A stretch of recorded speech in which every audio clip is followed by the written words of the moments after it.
Lecture में हमने अपना चैप्टर कंप्लीट किया था डिस्ट्रीब्यूशन ऑफ प्रॉफिट, पार्टनरशिप से रिलेटेड था ये। अब नेक्स्ट चैप्टर हमारा पार्टनरशिप से related admission of A partner.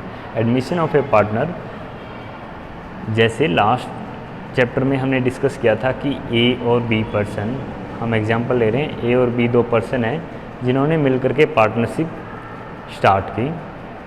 Partnership start करने के लिए उन्होंने क्या किया था, एग्रीमेंट किया था, जिसको हमने पार्टनरशिप डीड का नाम दिया था अगर ये रिटर्न फॉर्मेट में है तो। अब इन दोनों के बीच में एग्रीमेंट था। अब ये दोनों किसी भी थर्ड पर्सन को, जैसे सी को, पार्टनरशिप में एंटर क्यों करेंगे, इसके पीछे क्या क्या रीजन्स हो सकते हैं या क्या क्या नीड्स हो सकती हैं।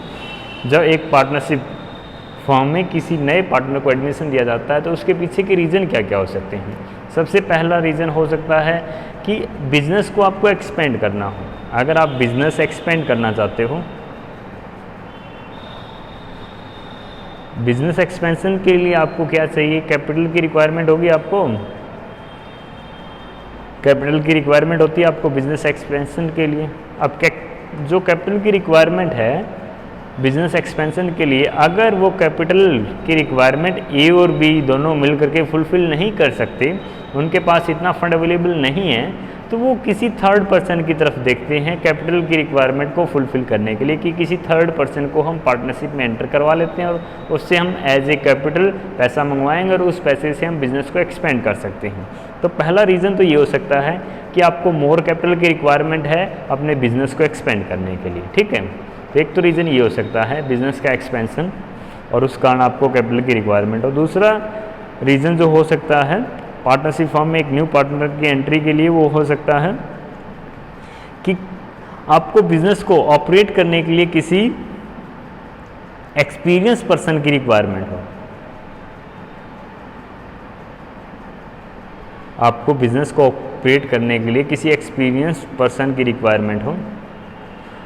जैसे कई बार क्या होता है कि ए और बी एक बिज़नेस को रन कर रहे हैं, अब ए और बी दोनों के पास अच्छी स्किल नहीं है बिज़नेस को ऑपरेट करने के लिए, उनके लिए थोड़ा सा डिफ़िकल्ट टास्क हो रहा है एक बिज़नेस को इतने बड़े लेवल पे हैंडल करना, तो उन्हें एक एक्सपीरियंस पर्सन की रिक्वायरमेंट होती है। तो वो क्या करते हैं, एक एक्सपीरियंस पर्सन को जिससे पहले से ही बहुत ज़्यादा नॉलेज हो बिज़नेस को ऑपरेट करने की, उसे वो पार्टनरशिप में एंटर कर लेते हैं। अब ये जो पार्टनरशिप में एंटर किया जाता है वो सिर्फ और सिर्फ उसके एक्सपीरियंस का बेनिफिट उठाने के लिए उसे एंटर करवाया जाता है पार्टनरशिप में। हो सकता है वो उससे कैपिटल की रिक्वायरमेंट जो है वो कम ही रखें। तो या तो रीज़न ये हो सकता है कि किसी एक्सपीरियंस पर्सन की रिक्वायरमेंट हो आपको, किस लिए, experience person needed for efficient management.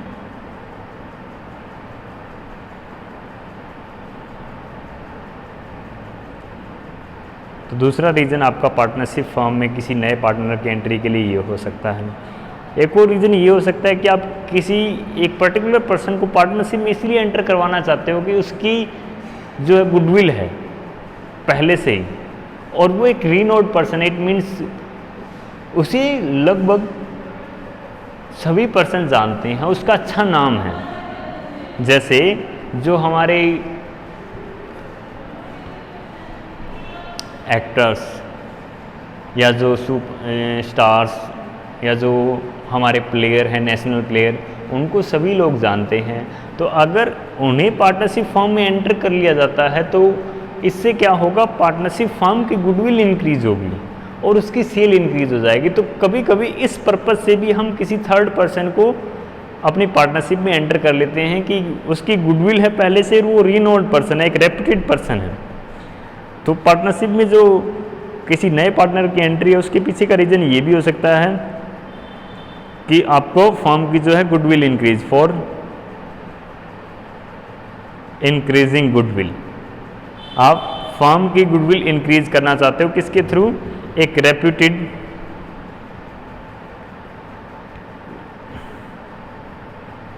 और रीनोड पर्सन या वेल नोड पर्सन को आप क्या करते हो, पार्टनरशिप में एंटर कर लेते हो। जैसे एक स्टार की अगर हम बात करें तो अगर किसी फर्म में, जैसे स्टार हम बात करें जो फिल्म सुपरस्टार हैं जैसे अमिताभ बच्चन को अगर किसी पार्टनरशिप फर्म में एंटर कर लिया जाता है तो उस पार्टनरशिप फर्म की गुडविल कहाँ से कहाँ पहुँच जाएगी। तो इसीलिए जो स्टार्स होते हैं पहले से या जिनकी अच्छी गुडविल होती है पहले से ही, उन्हें सभी लोग जानते हैं, उनको अगर हम पार्टनरशिप में एंटर कर लेंगे तो हमारी जो फर्म है उसकी गुडविल भी इंक्रीज़ हो जाएगी। तो कभी कभी इस पर्पज़ से भी हम अपनी पार्टनरशिप में एक नए पार्टनर को एंट्री दे देते हैं, ठीक है। एक और रीज़न ये हो सकता है कि आप कभी कभी एक बहुत अच्छे काम करने वाले एम्प्लॉय को एनकरेज करने के लिए उसे पार्टनर बना लेते हो। जैसे आपका कोई एम्प्लॉय बहुत अच्छा परफॉर्म कर रहा है बिजनेस में, वो अपना 100% योगदान दे रहा है, बहुत ही ईमानदारी और ऑनेस्टी के साथ, वो ईमानदारी के साथ और लगन के साथ वो काम कर रहा है आपकी फर्म में, तो उसको एनकरेज करने के लिए आप उसे पार्टनरशिप फर्म में एंटर कर सकते हो। तो यहाँ जो आपका रीज़न हो सकता है वो होता है एनकरेज ए कैपेबल एम्प्लॉय। आपको पता है कि उस एम्प्लॉय में कैपेबिलिटी है, उसको आप एनकरेज करने के लिए उसे पार्टनरशिप में एंटर करवा सकते हो, उसे एज ए पार्टनर आप पार्टनरशिप में स्थान दे सकते हो। To encourage a employ by taking him into partnership, उसको अगर हम पार्टनरशिप में एंटर करवा लेंगे तो वो एनकरेज होगा, फर्म को और भी अपना मानेगा, क्योंकि अब तो वो पार्टनर बन गया, तो अब वो और दुगनी क्षमता के साथ काम करेगा, दुगनी इफ़िशियंसी के साथ वो फर्म में काम करेगा। तो कभी कभी इस पर्पज़ से भी पार्टनरशिप फर्म में एक नए पार्टनर को हम पार्टनर बना लेते हैं। तो ये तो रीज़न हो गए कि एक पार्टनरशिप फर्म में किन किन कारणों से एक नए पार्टनर को एडमिशन दिया जा सकता है, ये कुछ एक रीज़न है। इनके अलावा भी अदर रीज़न भी हो सकते हैं जिनके थ्रू पार्टनरशिप फर्म में पार्टनर को एंटर करवाया जाता है, किसी नए पार्टनर को। अब जब भी देखो, जब भी एक नया पार्टनर पार्टनरशिप में एंटर करेगा तो पहले जो एग्रीमेंट हुआ था, जो एग्रीमेंट ए और बी में हुआ था, वो तो अब कैंसिल हो जाएगा, क्योंकि अब जो पर्सन होंगे वो 3 होंगे। अब पार्टनर कौन कितने हो गए? 3 पार्टनर हो गए। तो अब इन तीनों के बीच में एक एग्रीमेंट होना चाहिए। ये जो एग्रीमेंट था ये तो ए और बी के बीच में था, तो ये एग्रीमेंट जो है या पार्टनरशिप डीड है, ये क्या हो जाएगा? कैंसिल हो जाएगा, और इसकी जगह एक नया पार्टनरशिप डीड प्रिपेयर किया जाएगा। ये जो पार्टनरशिप डीड है ये कम टू एंड आ जाएगा, ये समाप्त हो जाएगा, और एक नया एग्रीमेंट साइन होगा तीनों के बीच में, एक नया पार्टनरशिप डीड प्रिपेयर होगा, ठीक है। और इस पार्टनरशिप में पार्टनर्स को कब एंटर करवाया जा सकता है? अगर पार्टनरशिप डीड में मेजॉरिटी का प्रोविज़न है तो majority basis, majority consent basis हम पार्टनरशिप में नए पार्टनर को एंटर करवा सकते हैं। लेकिन अगर कुछ भी नहीं है ऐसा प्रोविज़न आपके पार्टनरशिप डीड में, तो क्या होगा? जब सभी पार्टनर, अगर ऑल पार्टनर एग्री करते हैं तभी आप एक न्यू पार्टनर को एडमिशन दे सकते हो। इट मीन्स सभी जो ओल्ड पार्टनर है उनकी कंसेंट के साथ हम एक नए पार्टनर को पार्टनरशिप फॉर्म में पार्टनर बना सकते हैं। अदरवाइज अगर कोई भी एक पार्टनर आपका एग्री नहीं करता तो नया पार्टनर नहीं बन सकता आपका, ठीक है। अब जब एक नया पार्टनर एंटर करेगा पार्टनरशिप फॉर्म में तो क्या क्या एडजस्टमेंट हमें करनी होगी एक नए पार्टनर के एडमिशन के टाइम में। देखो, पहले जो फर्म का प्रॉफिट था वो किस में डिवाइड होता था? ए और बी में, ए और बी में दोनों में डिवाइड होता था। अब वही फर्म का प्रॉफिट तो चेंज नहीं होने वाला, हो सकता है थोड़ा बहुत इंक्रीज हो जाए, तो फर्म तो एक ही रहेगी हमारी। अब वही प्रॉफिट कितने परसेंट में डिवाइड होगा? 3% में। तो पहले जो प्रॉफिट शेयरिंग रेशियो था अब वही सेम रेशियो नहीं रह सकता, प्रॉफिट शेयरिंग रेशियो हमारा न्यू होगा। तो पहली जो एडजस्टमेंट हमें करनी है वो क्या करना है? Calculation of new profit sharing ratio, PSR लिख रहा हूँ मैं प्रॉफिट शेयरिंग रेशियो के लिए। तीनों पार्टनर है फर्म में, नए पार्टनर की एंट्री के बाद अब उनके बीच में प्रॉफिट कैसे डिस्ट्रीब्यूट होगा, किस रेशियो में डिस्ट्रीब्यूट होगा, वो हमें फाइंड आउट करना होगा। पहली एडजस्टमेंट तो हम इस रिगार्डिंग करेंगे। उसके बाद जब एक नया पार्टनर बिजनेस में एंटर करता है तो पहले से ही जो हमारे ओल्ड पार्टनर थे उन्होंने बिजनेस अपना रन किया हुआ था, वो बिजनेस को चला रहे थे, तो उन्होंने गुडविल जो है अर्न कर रखी थी कुछ अपने हिस्से की, पहले से ही नाम था फर्म का। अब सी को उन्होंने पार्टनर बना लिया एक चलते हुए बिजनेस में, एक रनिंग बिजनेस में उन्होंने पार्टनर बनाया है। अब सी को ज़्यादा कुछ नहीं करना पड़ा, ऐसे एस्टेब्लिश है बिजनेस, उसकी गुडविल का बेनिफिट उसे भी मिलेगा। और जैसे इनकी फर्म का नाम पहले से ही मार्केट में चला हुआ है, ए बी की कोई फर्म, जैसे हम मान लेते हैं कि ए बी की क्लॉथ फर्म, उन्होंने क्लॉथ की ट्रेडिंग वो करते हैं और पहले से उनका नाम मार्केट में है, तो पहले से उनके लॉयल कस्टमर है, वो वहीं आएंगे, ए बी फर्म के पास ही आएंगे क्लॉथ्स बाइंग के लिए। अब इसका बेनिफिट सी को भी मिलेगा, फ्री ऑफ कॉस्ट मिल रहा है, उसे तो कोई काम ही नहीं करना पड़ा। अब उसके लिए सी कुछ न कुछ अमाउंट लेकर के आएगा गुडविल के लिए, जो पहले से उन्होंने जनरेट कर रखी है। अब गुडविल में जो हिस्सा लेकर के आएगा, इसके लिए हमें क्या करना होगा, गुडविल को वैल्यूएट करना होगा कि पहले ए और बी ने ऑलरेडी कितनी गुडविल अर्न कर रखी है मार्केट में। तो जो नेक्स्ट हमारा काम होगा वो यही होगा कि हम कैलकुलेट करें या वैल्यूएशन करें, वैल्यूएशन और calculation of the value of goodwill. हम गुडविल की वैल्यू कैलकुलेट करेंगे और फिर हम क्या करेंगे, गुडविल के लिए जनरल एंट्री पास करेंगे एंड पास जनरल एंट्री।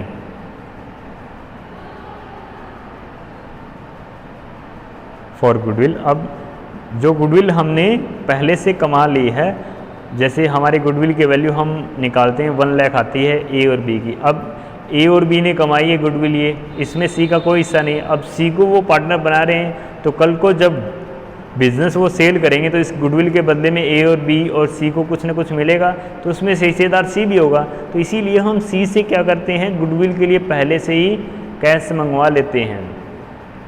जब हम उसे पार्टनरशिप में एंटर करवाएंगे तो उसे गुडविल के लिए भी हम कैश मंगाएंगे। अब गुडविल के लिए अगर सी कैश लेकर के आता है तो उसके लिए क्या एंट्री की जाएगी, ये हमारी नेक्स्ट एडजस्टमेंट होती है, ठीक है। उसके बाद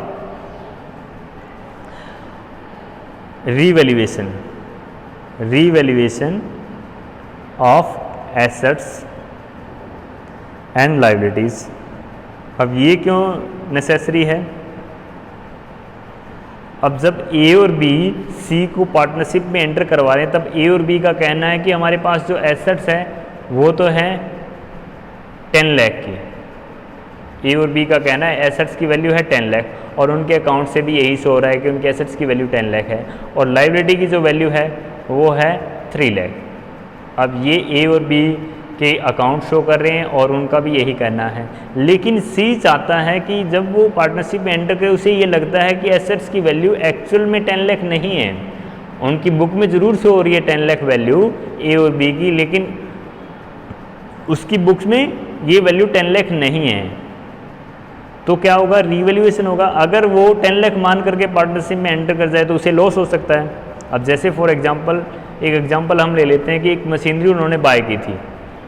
हम मान लेते हैं कि ए और बी की जो फर्म थी उन्होंने एक मशीनरी बाय की हुई थी, उस मशीनरी की कॉस्ट थी 5 लाख, और अब तक उस पर डेप्रिसिएशन चार्ज हो चुकी है, लेस डेप्रिसिएशन अब तक उस पर चार्ज की गई है 1 लाख। वो जो शो हो रही है 4 लाख की शो हो रही है, लेकिन इस मशीनरी को अगर हम आज मार्केट में सेल करें तो उसकी वैल्यू है हमारी 2 लाख। तो ये एक्चुअल वैल्यू को रिप्रेजेंट नहीं कर रही, आपकी जो बुक वैल्यू एक्चुअल वैल्यू को रिप्रेजेंट नहीं कर रही। इसीलिए सी चाहता है, अगर सी ने ये मान करके एंटर कर लिया पार्टनरशिप में कि आपकी 4 लाख की जो मशीनरी है, तो कल को जब सी के एंटर करने के तुरंत बाद अगर ये बिजनेस शट डाउन हो जाए तो उस टाइम अगर वो सेल करेंगे मशीनरी तो वो तो 2 लाख की सेल होगी। अब सी को तो लॉस हो गया। सी ने जो कैपिटल दी थी वो इसी अकॉर्डिंग देगा, वो कि कितनी एसेट्स और आपकी कितनी लायबिलिटी, उसी अकॉर्डिंग वो कैपिटल लेकर के आएगा और उसी अकॉर्डिंग वैल्यूएशन ऑफ गुडविल होगा, तो सी को लॉस हो जाएगा। तो इसीलिए क्या करता है, सी पार्टनरशिप में एंटर करने से पहले ये चाहता है कि एसेट और लायबिलिटी का रीवैल्यूएशन किया जाए। इट मीन्स फिर से उनका मूल्यांकन किया जाए कि एक्चुअल में बिजनेस के पास किस वैल्यू की एसेट्स है और किस वैल्यू की लायबिलिटी है। अब ऐसा भी हो सकता है कि ए और बी को लॉस हो जाए अगर वो रीवैल्यूएशन नहीं करवाएं। जैसे फॉर एग्जांपल ए और बी ने एक बिल्डिंग खरीद रखी है, जहाँ से वो अपना बिजनेस रन करें। वो मार्केट में आपकी बिल्डिंग है। अब बिल्डिंग और प्लांट्स के जो रेट हैं वो कंटिन्यूसली इंक्रीज़ हो रहे हैं, स्पेशली मार्केट में। तो उस केस में बिल्डिंग उन्होंने बाय की थी 5 लाख की, हम मान लेते हैं 5 लाख की उन्होंने बिल्डिंग बाय की थी। अब आपके अकाउंट्स में, ए और बी के अकाउंट्स में तो ये 5 लाख की शो हो रही है, लेकिन हो सकता है इस बिल्डिंग का प्राइस अब चला गया हो 20 लाख, क्योंकि बिल्डिंग का प्राइस या प्लॉट का प्राइस कंटिन्यूसली इंक्रीज होता चला जाता है। तो 20 लाख अगर उसका प्राइस आज जा चुका है और वो सी को पार्टनर बना लेते हैं इस बेस पे कि ये बिल्डिंग 5 लाख की है, तो कल को जब ये बिल्डिंग सेल होगी तो सी को तो हिस्सा जब सेल वैल्यू में से मिलेगा 20 लाख में से, न कि 5 लाख में से मिलेगा। तो सी को उन्होंने पार्टनर बना के अपने लिए खुद ही नुकसान कर लिया कि नहीं कर लिया। अब एक तो वो ये कहते हैं कि हमारे पास 5 लाख की बिल्डिंग और एक वो ये कहें कि हमारे पास 20 लाख की बिल्डिंग है। तो इसीलिए रिवैल्यूएशन करवाना ज़रूरी है जब भी एक नए पार्टनर को हम पार्टनरशिप में एंट्री देते हैं तो, ठीक है। इसीलिए रिवैल्यूएशन होगा आपका एसेट एंड लायबिलिटी का। उसके बाद नेक्स्ट जो एडजस्टमेंट की जाती है वो है transfer of all reserve and accumulated losses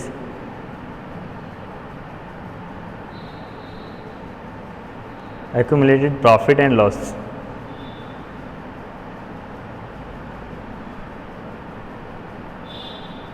to the capital account of old partner। अब देखो ये मैं आपको कंसेप्ट समझा देता हूँ। जैसे दो पार्टनर हमने ले रखे हैं ए और बी, ठीक है। अब ए और बी ने पहले साल जिस साल उन्होंने फर्म स्टार्ट की उन्होंने प्रॉफिट अर्न किया 1 लाख का, ठीक है। अब इस प्रॉफिट में से उन्होंने 30,000 उन्होंने क्या कर दिया, रिजर्व में ट्रांसफ़र कर दिया और 10,000 अपने पास रख लिया कि वो उसे डिस्ट्रीब्यूट नहीं करेंगे। ये 40,000 तो उन्होंने अपने पास रखा और 60,000 को उन्होंने डिस्ट्रीब्यूट कर दिया आपस में, ठीक है। अब उससे अगले साल ही अगर वो सी को पार्टनरशिप में एंटर करवाना चाहते हैं तो सी जैसे ही पार्टनरशिप में एंटर होगा तो ये देखो फर्म के पास 40,000 का एक्यूमुलेटेड प्रॉफिट है ना, 40,000 का जो प्रॉफिट है, 30,000 के रिजर्व है और 10,000 का एक्यूमुलेटेड प्रॉफिट है जो अभी तक डिस्ट्रीब्यूट उन्होंने नहीं किया।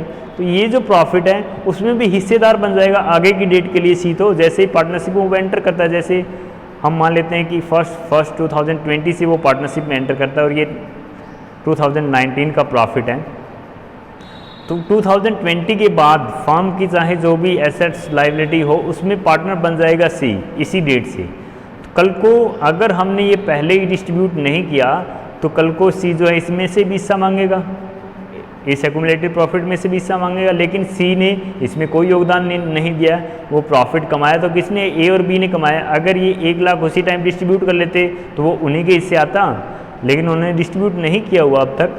तो अब भी ये जो एक्यूमुलेटेड प्रॉफिट है या जो रिजर्व है उसके ऊपर राइट किसका है, जो हमारे ओल्ड पार्टनर थे उन्हीं का राइट है, क्योंकि उन्होंने ये अर्न किया है। तो इसीलिए हम क्या करते हैं, जैसे ही किसी नए पार्टनर को हम पार्टनरशिप में एंटर करवाते हैं तब हम जो भी हमारे पास रिजर्व है या जो भी एक्यूमुलेटेड प्रॉफिट है उसको हम पार्टनर्स की कैपिटल अकाउंट में ट्रांसफ़र कर देते हैं, ताकि कल को जो नया पार्टनर है उसके ऊपर रिजर्व के ऊपर या एक्यूमुलेटेड प्रॉफिट के ऊपर अपना क्लेम न प्रेजेंट कर दे, ठीक है। तो इसीलिए ये ज़रूरी हो जाता है कि आप जो भी आपके पास रिजर्व हैं या जो भी प्रॉफिट हैं या जो भी लॉस हैं वो पहले ही आप ट्रांसफ़र कर दो ओल्ड पार्टनर के कैपिटल अकाउंट में। अब ये ओल्ड पार्टनर के कैपिटल अकाउंट में ट्रांसफ़र होंगे ओल्ड प्रॉफिट शेयरिंग रेशियो में, क्योंकि old partner old profit ratio में ही शेयर करते थे। इसके बाद एक और एडजस्टमेंट की जा सकती है एडमिशन के टाइम पार्टनर्स की। वो एडजस्टमेंट कौन सी है,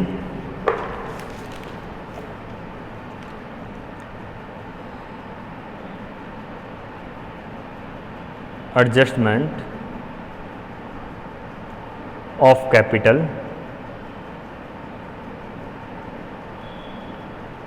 on the basis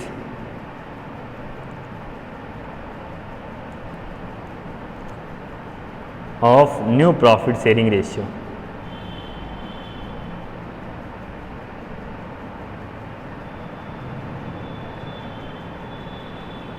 new profit sharing ratio के अकॉर्डिंग वो अपनी कैपिटल एडजस्ट कर सकते हैं। जैसे पहले ए और बी ने कैपिटल लगाई हुई थी, पहले ए और बी के बीच की आपस में डीलिंग थी कि ए ने कैपिटल 5 लाख लगाई हुई थी और बी की कैपिटल 2 लाख थी।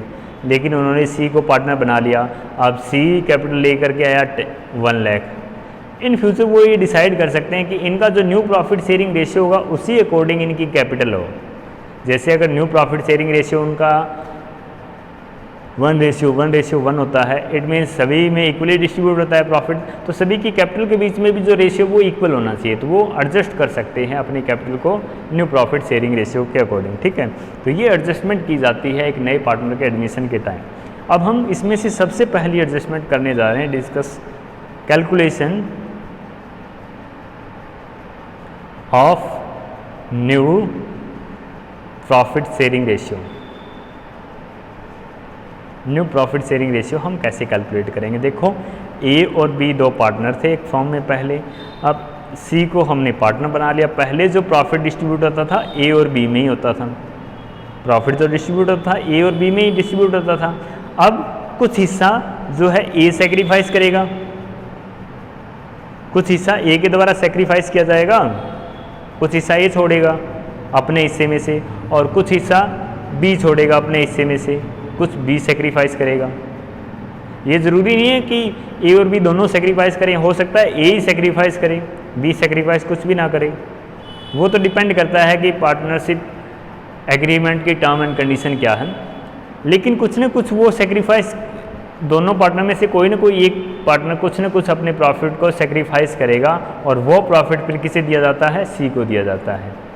अब सी फिर क्या कर रहा है, गेन कर रहा है। ठीक है, तो अब जिस रेशियो में ए और बी सेक्रीफाइस करते हैं अपने शेयर का, अपने शेयर ऑफ प्रॉफिट का सेक्रीफाइस करते हैं, त्याग करते हैं, वही हमारा क्या कहलाता है, सेक्रीफाइसिंग रेशियो। सेक्रीफाइसिंग रेशियो क्या है, जिस रेशियो में जो हमारे ओल्ड पार्टनर है वो अपने हिस्से को त्याग करते हैं इन फेवर ऑफ न्यू पार्टनर, अपने हिस्से का त्याग करते हैं वो किसके फेवर में, न्यू पार्टनर के फेवर में, वही रेशियो हमारा क्या कहलाता है, सेक्रीफाइसिंग रेशियो। जैसे फॉर एग्जांपल हम मान लेते हैं कि इनका जो प्रॉफिट था, फर्म का प्रॉफिट पहले था 1 लाख, पहले वो डिवाइड करते थे इक्वली, तो 50,000 हिस्से आता था ए के और 50,000 हिस्से आता था बी के। अब उनका सी को जैसे उन्होंने पार्टनर बनाया, उसके बाद उनका प्रॉफिट शेयरिंग रेशियो है 2:1, ये उनका प्रॉफिट शेयरिंग रेशियो है। तो अब जो प्रॉफिट डिस्ट्रीब्यूट होगा वो किस तरीके से डिस्ट्रीब्यूट होगा, 20,000 मिलेंगे, नहीं 40,000 मिलेंगे ए को, 40,000 मिलेंगे बी को, और 20,000 मिलेंगे सी को। ये प्रॉफिट डिस्ट्रीब्यूट होगा ए बी और सी में इस तरीके से। अब देखो ए ने कुछ सेक्रीफाइस किया ना, 10,000 सेक्रीफाइस किए, और बी ने भी 10,000 सेक्रीफाइस किए, और ये सेक्रीफाइस किए हैं किसके फेवर में, सी के फेवर में। किसे मिल रहे हैं, सी को मिल रहे हैं। तो सी तो गेन कर रहा है, सी प्राप्त कर रहा है, तो सी के लिए ये गेनिंग है, ये प्रॉफिट गेन कर रहा है वो पार्टनर के रूप में। अब ए और बी ने जिस रेशियो में, अब यहाँ तो 10,000 दोनों सेक्रीफाइस करें तो 1:1 में सेक्रीफाइस किया है, तो यहाँ ये जो रेशियो, जिस रेशियो में ये सेक्रीफाइस कर रहे हैं इन फेवर ऑफ न्यू पार्टनर, ये रेशियो कहलाता है सेक्रीफाइसिंग रेशियो। ठीक है,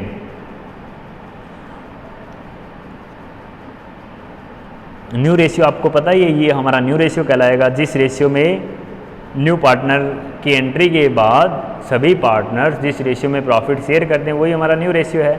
इन दोनों के बीच में जो पहले रेशियो था वो ओल्ड रेशियो था, 1:1 इनके बीच में था, वो ओल्ड प्रॉफिट शेयरिंग रेशियो था। तो ये 3 नेम आपके इस चैप्टर में यूज़ किए जाएंगे, old profit ratio, old profit sharing ratio, new profit sharing ratio, sacrifice ratio, तीनों मैंने बता दिए। ओल्ड प्रॉफिट शेयरिंग रेशियो कौन सा होता है, सेक्रीफाइसिंग रेशियो कौन सा होता है, और न्यू प्रॉफिट शेयरिंग रेशियो कौन सा होता है। अब हम डिस्कस कर रहे हैं कि हम न्यू प्रॉफिट शेयरिंग रेशियो कैसे कैलकुलेट करेंगे। न्यू प्रॉफिट शेयरिंग रेशियो हम कैसे कैलकुलेट करेंगे। अब न्यू प्रॉफिट शेयरिंग रेशियो के लिए जो आपकी 4 टाइप की सिचुएशन आपको मिल सकती है, 4 टाइप की बेसिकली सिचुएशन आपके सामने अराइज हो सकती हैं। पहली situation, when only the ratio of new partner is given.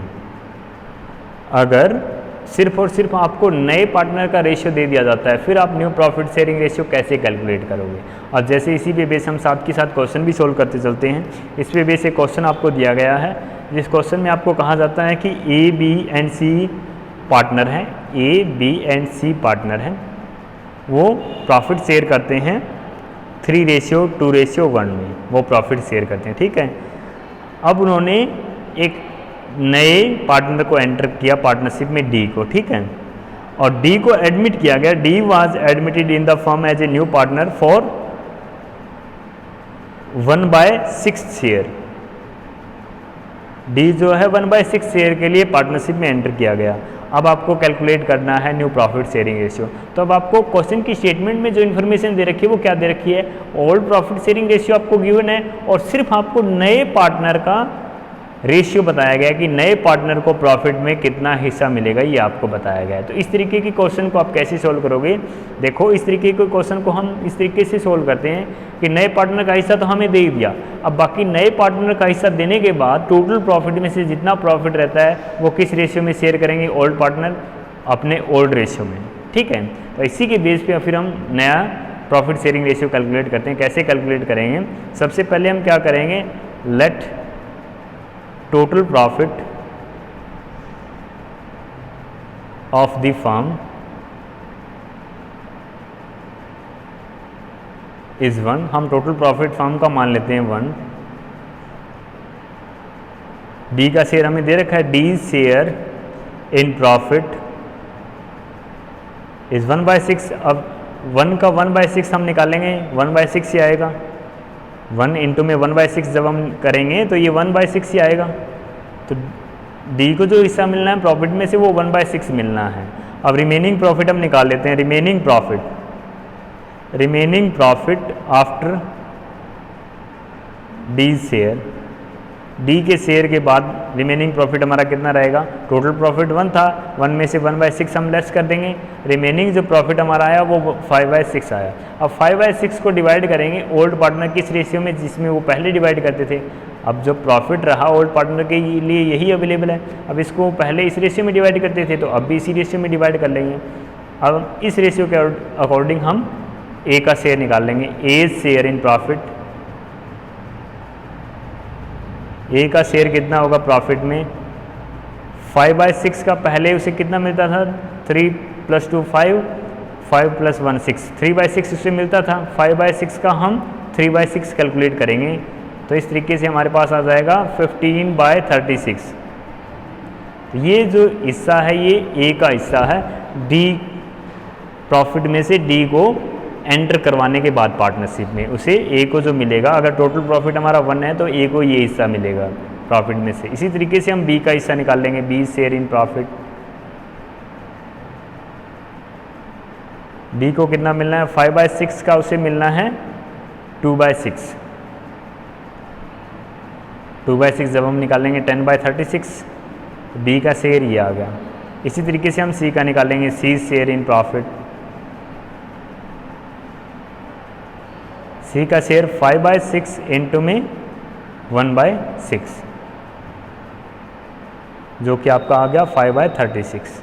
तो ये सी का शेयर आ गया। अब तीनों के आपके पास न्यू शेयर भी हैं डी के एडमिशन के बाद और डी का शेयर आपके पास है ही, तो चारों के बीच में जो रेशियो होगा वो किस तरीके से होगा, A B C and D. अब उनका रेशियो प्रॉफिट का हिस्सा हम यहाँ लिख देते हैं, 1/6, 15/36 और 10/36 और डी ए का हिस्सा 15/36 है, ए के नीचे मैंने बाय मिस्टेक लिख दिया, डी का हिस्सा, ए का हिस्सा है 15/36 और बी का है 10/36 और सी का है 5/36।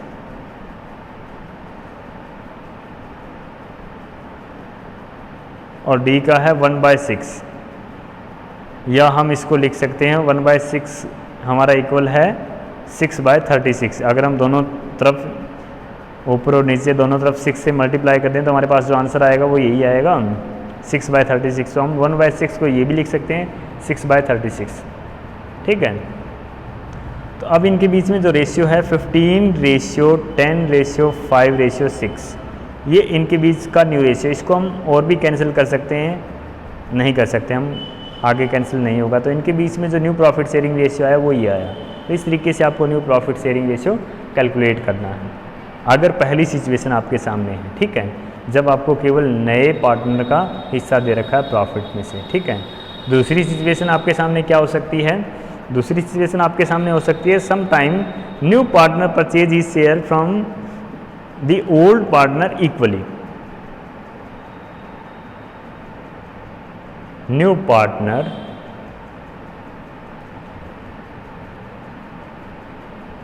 Purchase his share from old partner equally. जो नया पार्टनर अपना शेयर प्राप्त करेगा वो ओल्ड पार्टनर से इक्वली प्राप्त करेगा। इट मीन्स जो नया पार्टनर, जैसे हमें सी का शेयर दे रखा है 1/6, वो इक्वली प्राप्त करेगा कहीं से, ए और बी, ए बी सी से। डी जो है नया पार्टनर था वो 1/6 ए बी सी तीनों से इक्वली प्राप्त करेगा। ये सिचुएशन आपके सामने दी हो सकती है। इसकी स्टेटमेंट मैं आपको नेक्स्ट पेज पे दिखाता हूँ कि किस तरीके की स्टेटमेंट आपको मिलेगी क्वेश्चन की।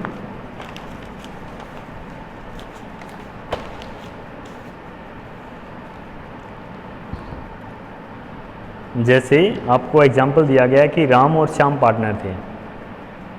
राम और श्याम क्या थे? पार्टनर थे। Ram and Shyam are partner and नहीं लिखा मैं इसमें, मैंने Ram and Shyam are partners. Ram and Shyam are partners sharing profit and losses in the ratio of, उनके बीच में हमें रेशियो दे रखा है 7:5। या इसको हम इस तरीके से भी लिख सकते हैं 7/12 और 5/12, दोनों एक ही बात है। ये एट द लास्ट हमने हिस्सा दिखा दिया और ये रेशियो है, तो इस तरीके से भी लिखा जा सकता है। दे एडमिट गोपी, उन्होंने गोपी को न्यू पार्टनर के रूप में एडमिट किया। They admit Gopi as a new partner for 1/6 share.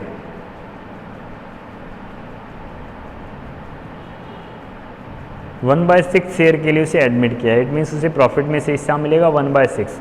अब उसके बाद में आपको दिया जाता है विच ही एक्वायर, आपको ये लाइन दी मिलेगी which he acquire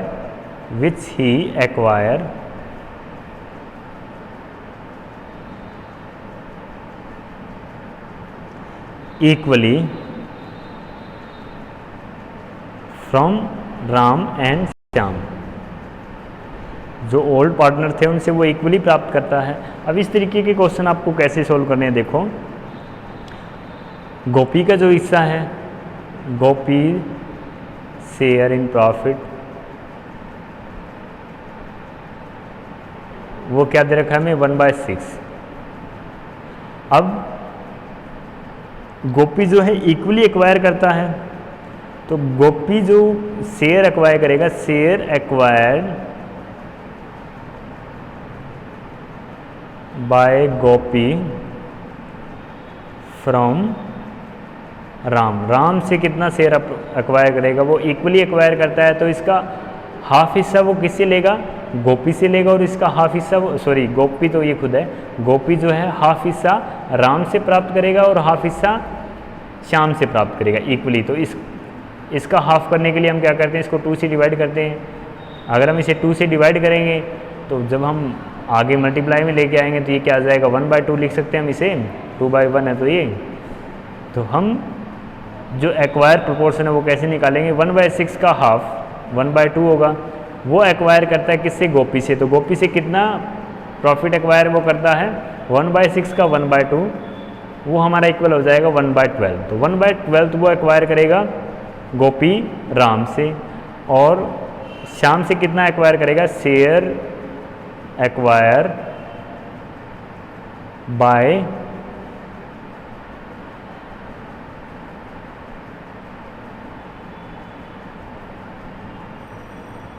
Gopi from Shyam. Shyam से कितना एक्वायर करेगा, सेम ऐसा ही 1/6 का 1/2, जो कि हमारा 1/12 के इक्वल होगा। ठीक है, तो ये हिस्सा वो एक्वायर करेगा श्याम से। अब न्यू प्रॉफिट शेयरिंग रेशियो उनके बीच में क्या होगा,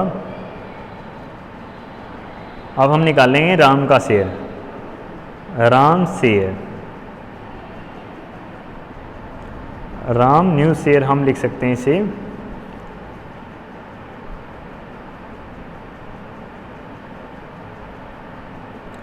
आफ्टर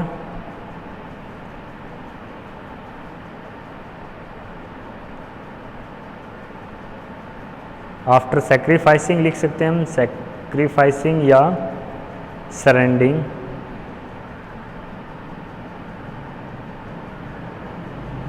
आफ्टर सेक्रीफाइसिंग या सरेंडरिंग 1/12 इन फेवर ऑफ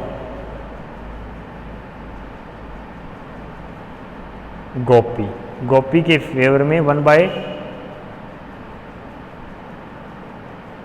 गोपी मैंने बाय मिस्टेक लिख दिया, गोपी के फेवर में 1/12 सेक्रीफाइस करने के बाद या सरेंडर करने के बाद राम का शेयर क्या है। राम को पहले कितना मिलता था 7/12, अब उसने सेक्रीफाइस कितना किया 1/12, 1/12 किसके फेवर में सेक्रीफाइस कर दिया, ये गोपी के फेवर में। अब उसका हिस्सा कितना रहेगा 7/12 में से 1/12 हम लेस कर देंगे, बाकी कितना रहा 6/12। तो ये जो है राम का न्यू शेयर है प्रॉफिट में। इसी तरीके से हम श्याम का निकालेंगे, Shyam new share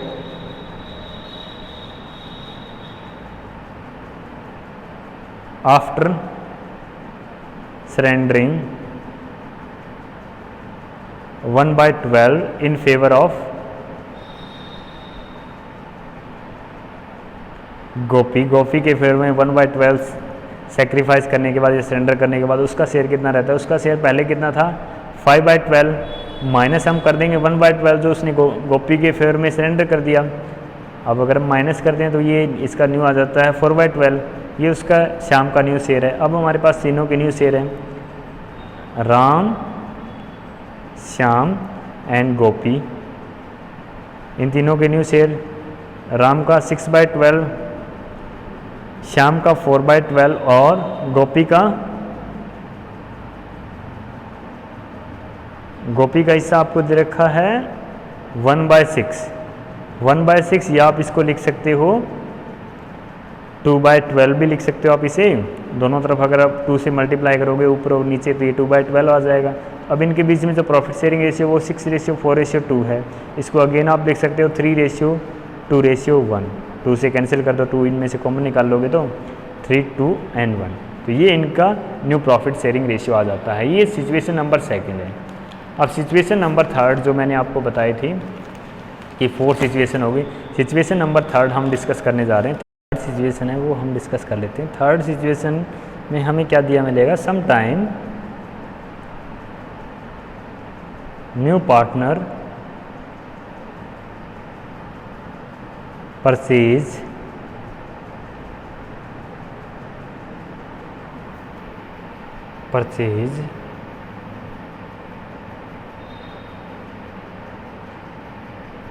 in a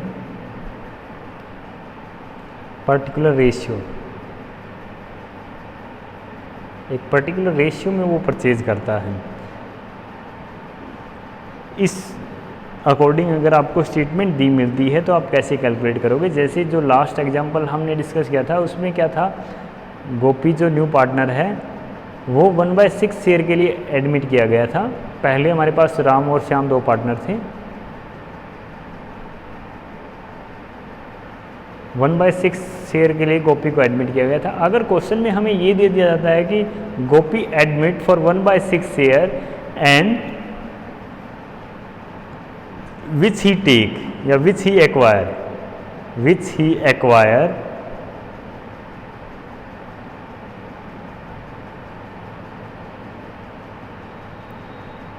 1/24 from Ram and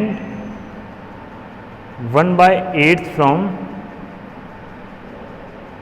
Shyam।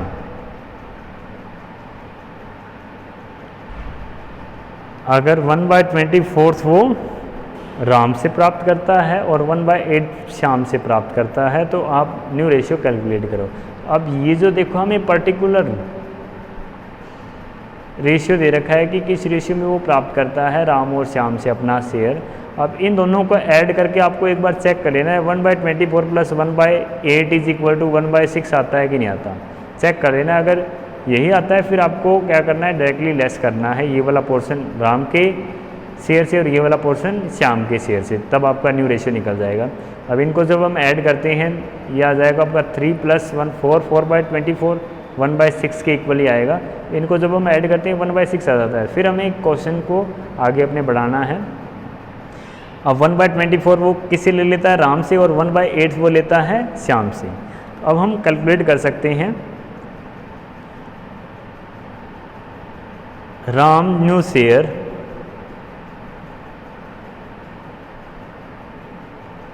Ram का न्यू शेयर कितना होगा 7/12, तो उसका ओल्ड शेयर था, ये तो इसका ओल्ड था। इसमें से उस गोपी ने कितना एक्वायर किया है 1/24, 1/24 इसमें से लेस कर देंगे। और 1/24 अगर हम लेस करते हैं तो एलसीएम लेंगे 24 आ जाएगा। 7 × 2 में 14, 14 - 1 दैट इज इक्वल टू आपको आ जाएगा 13/24। तो ये जो है राम का न्यू शेयर आ जाएगा। इसी तरीके से हम श्याम का निकालेंगे, श्याम न्यू शेयर। श्याम का जो न्यू शेयर है वो उसका ओल्ड कितना था 5/12, उसमें से हमें लेस करना है जो गोपी ने एक्वायर किया है 1/8, 1/8 उसने एक्वायर किया है। तो ये 1/8 इसमें से अगर हम लेस करेंगे तो एलसीएम अगर हम लेते हैं तो ये आ जाएगा आपका 24 ही। 12 × 2 आता है आपका 24, 2 × में 5 10 हो गया, यहाँ -3 पे चला जाएगा 24 को अगर हम डिवाइड करेंगे 8 से 3 × में 1 3 आ जाएगा। तो ये आपका बैलेंस रहेगा 7/24। तो ये जो शेयर आया ये न्यू शेयर है श्याम का। अब तीनों के न्यू शेयर आपके पास है राम, श्याम एंड गोपी, राम, श्याम एंड गोपी, तीनों के शेयर है आपके पास। राम का शेयर कितना है 3/24, श्याम का 7/24 और गोपी का 1/6 है, या आप इसको लिख सकते हो इसी के इक्वल आपको एलसीएम बना लेना। इसी के इक्वल एलसीएम जो आपका बनाने के लिए आपको 4 से मल्टीप्लाई करना है, दोनों तरफ आप 4 से मल्टीप्लाई कर दो तो ये आपका आ जाएगा 4/24। तो इसको आप 4/24 भी लिख सकते हो। तो इनके बीच में जो रेशियो है वो रेशियो है 3:7:4, ये इनका न्यू प्रॉफिट शेयरिंग रेशियो। तो ऐसी सिचुएशन आपको दी मिल सकती है क्वेश्चन में। ये थर्ड सिचुएशन थी। फोर्थ सिचुएशन आपको किस तरीके की मिलेगी, some time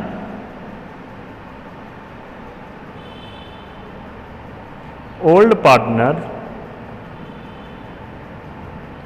surrender a particular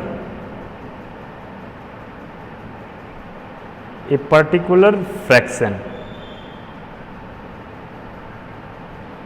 of their share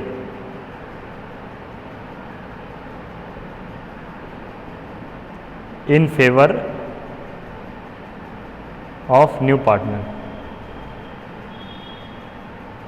इस तरीके की सिचुएशन आपको दी मिल सकती है कि कुछ बार आपको ये दिया जाएगा क्वेश्चन की स्टेटमेंट में कि जो ओल्ड पार्टनर है वो अपने शेयर का पर्टिकुलर फ्रैक्शन सेक्रीफाइस कर रहे हैं नए पार्टनर के फेवर में। जैसे आपको ये एग्जांपल दे दिया जाता है कि ए और बी दो पार्टनर थे, ए और बी दो पार्टनर है, वो प्रॉफिट शेयर करते थे 3:2 में। ये उनका ओल्ड प्रॉफिट शेयरिंग रेशियो था। उन्होंने एडमिट किया सी को एज ए न्यू पार्टनर, सी को उन्होंने एडमिट किया न्यू पार्टनर के रूप में। अब आपको सी का न्यू शेयर नहीं दिया जाएगा ऐसे क्वेश्चन में। अब आपको बताया जाता है कि A surrender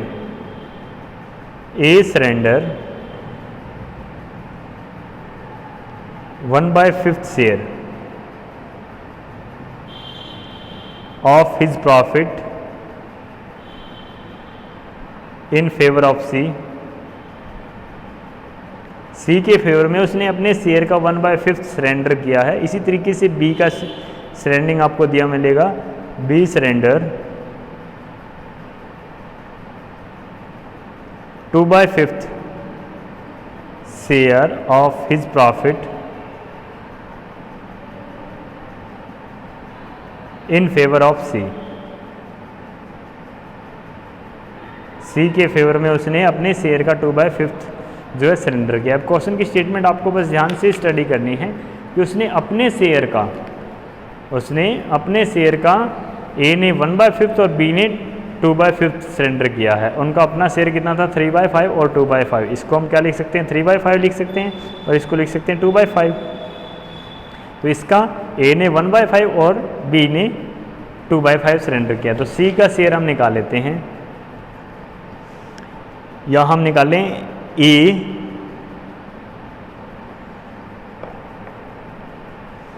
surrender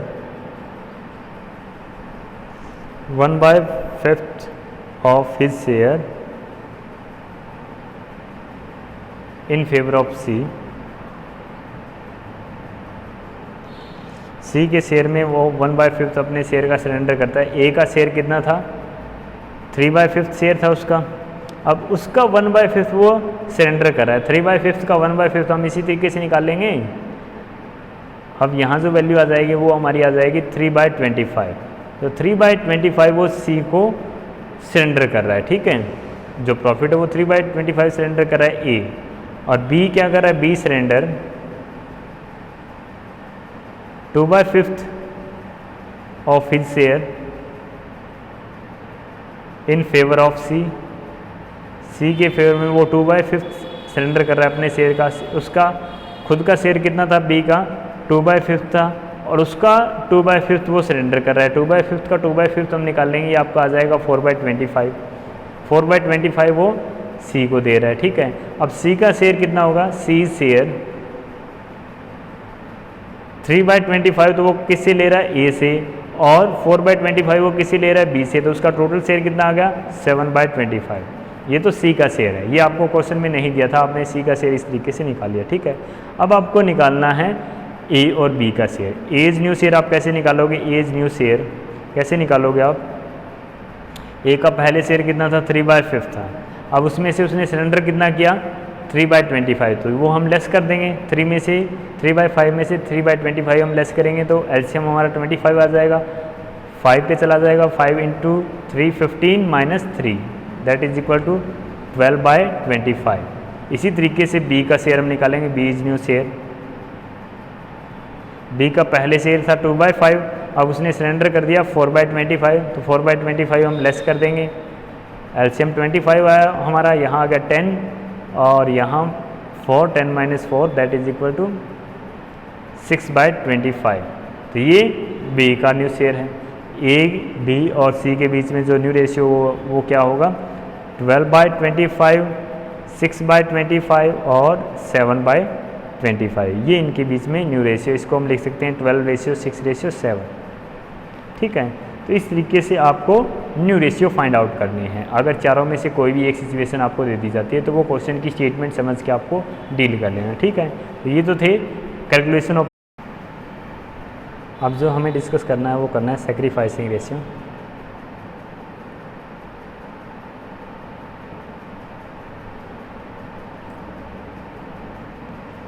sacrifice ratio क्या होता है हमने पहले ही डिस्कस किया था। जैसे ए और बी दो पार्टनर हैं, हमने एक एग्जांपल लिया था कि फर्म जो प्रॉफिट अर्न करती है वो टोटल 1 लाख का अर्न करती है। ए और बी अपने प्रॉफिट को शेयर करते थे 1:1 में।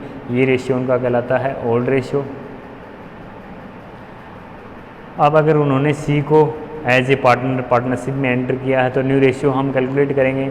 जो न्यू रेशियो है वो हमें गिवन है, न्यू रेशियो में गिवन है 2:1।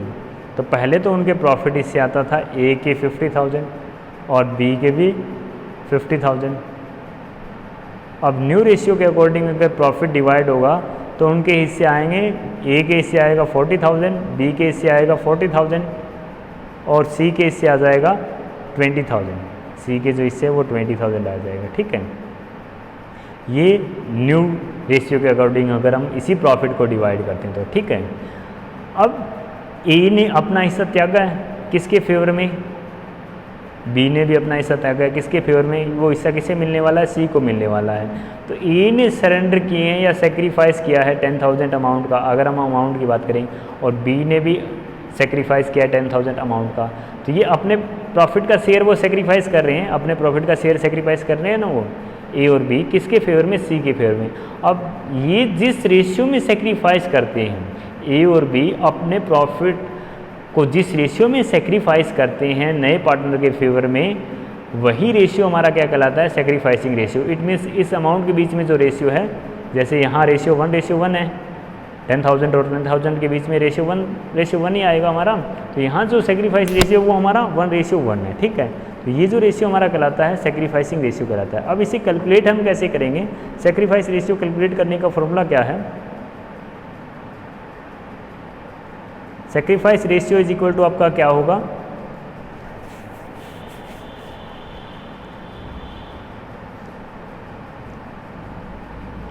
Old ratio minus new ratio.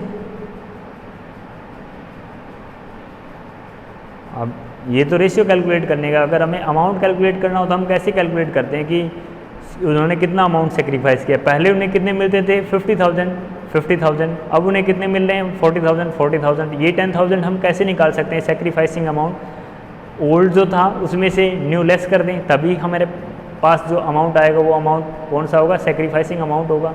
इसी तरीके से अगर हमारे पास ओल्ड रेशियो उसमें से हम न्यू रेशियो माइनस कर दें तो जो हमारे पास आंसर आएगा वो क्या होगा, सेक्रीफाइसिंग रेशियो का। तो ये जो फॉर्मूला हमारा इसी बेस पे बना है, sacrificing ratio is equal to क्या होगा, old ratio minus new ratio.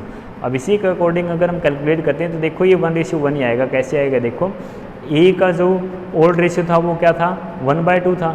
ए के लिए हम निकाल रहे हैं, ए का ओल्ड रेशियो 1/2 था। अगर हम उसमें से लेस कर दें न्यू रेशियो देखो ए का क्या है, 2/5 है, 2/5 अगर हम उसमें से लेस कर दें, एलसीएम अगर हम लेंगे 10 आएगा, 5 - 4 दैट इज इक्वल टू 1/10 आया। अब इसी तरीके से बी का हम निकालेंगे सेक्रीफाइसिंग रेशियो। बी का ओल्ड रेशियो क्या था, 1/2 था, और न्यू रेशियो देखो उसका क्या है, 2/5 है। इसी तरीके से 10 और 5 - 4 दैट इज इक्वल टू 1/10। तो अब यहाँ जो रेशियो आया ए और बी के बीच में सेक्रीफाइसिंग रेशियो वो 1:1 आया। तो ये रेशियो देखो सेम है जो हमने यहाँ निकाला था। इस तरीके से आप सेक्रीफाइस रेशियो कैलकुलेट करोगे। आज के लिए बस इतना काफ़ी है, बाकी हम नेक्स्ट डे करेंगे।